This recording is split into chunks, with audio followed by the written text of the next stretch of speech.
So in this example, I've got Pro Tools running, but you can use anything, GarageBand, Logic, whatever you want to use. If you want to use the Zoom as audio interface. So you go here, audio interface, stereo mix. Select that. It says PC Mac. You can also use an iPad and some other things if you want to use this interface. But I'm going to use PC Mac.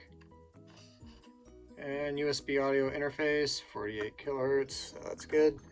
I'll go up here to set up hardware,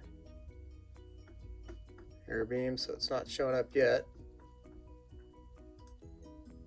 Playback engine, let's see if it shows up here.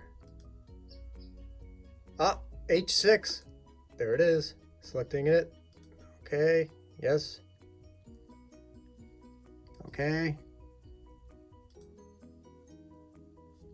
So if I create a track, an audio track, let's make it a stereo one because there's a stereo mic on the H6.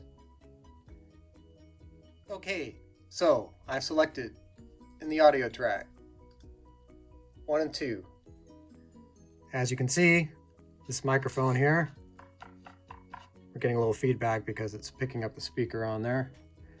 This microphone here, this is an audio interface mode, and there you have it. So you can also use this as an audio interface if you've got some iPads or computer or something handy. You can also use this instead of checking out one of these, but that's gonna sound better because it has better controls and preamps.